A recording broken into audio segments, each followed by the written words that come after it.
कभी कभी जिंदगी की सबसे बड़ी गलती वो होती है जो एक पल में होती है।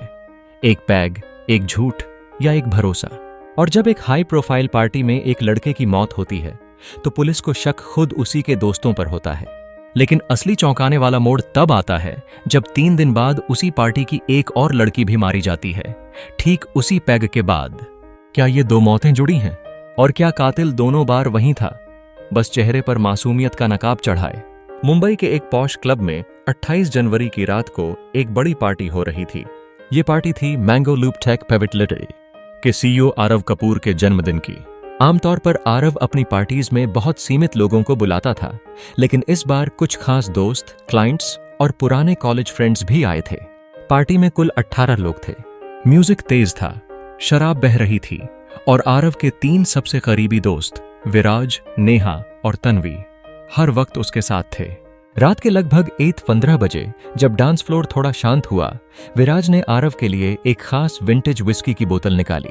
बोतल को सबके सामने खोला गया, लेकिन आरव को जैसे ही पहला पैग खत्म हुआ, उसने अपना गिलास गिरा दिया और लड़खड़ा कर नीचे गिर पड़ा। 3 मिनट में ही उसके शरीर ने रिस्पॉन्ड करना बंद कर दिया। एम्बुलेंस आई, लेकिन रास्ते में ही आरव की मौत हो गई। पुलिस जब आई तो सबसे पहला शक गया विराज पर, क्योंकि उसी ने बोतल निकाली थी।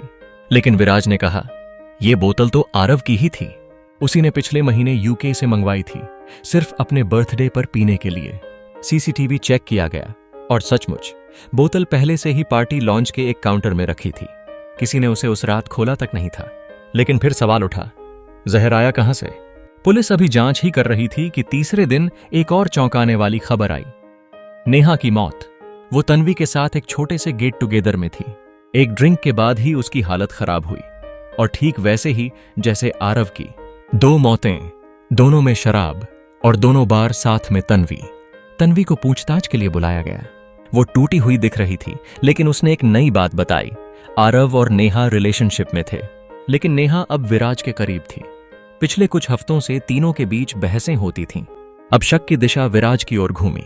लेकिन पुलिस ने एक और चौंकाने वाला फैक्ट सामने रखा। नेहा की मौत के 1 घंटे पहले उसने किसी को वॉइस नोट भेजा था। वो आज फिर साथ में बैठा था और बोतल उसी ने खोली थी। मुझे डर लग रहा है तन्वी, अगर कुछ हो जाए तो प्लीज मेरी मम्मी को बताना कि मैं बस आरव को छोड़ना नहीं चाहती थी। अब शक और भी गहराता गया। क्या यह वॉइस नोट विराज के खिलाफ है? पुलिस ने पार्टी में मौजूद सभी लोगों के फोन जब्त किए।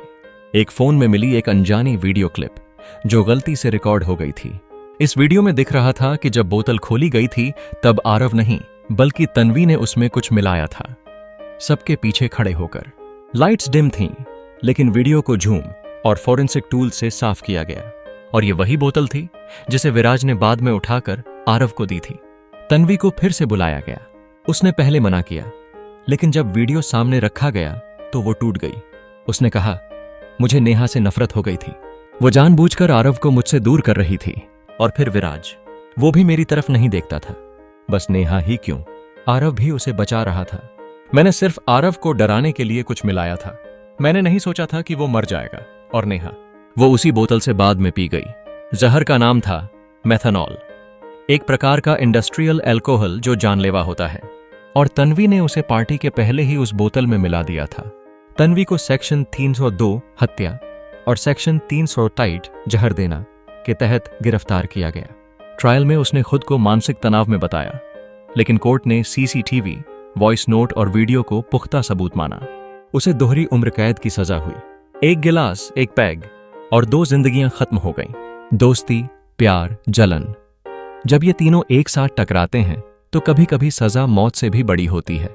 और इस केस में कातिल कोई और नहीं बल्कि वो दोस्त निकली जिसे सबसे ज्यादा भरोसेमंद समझा गया था।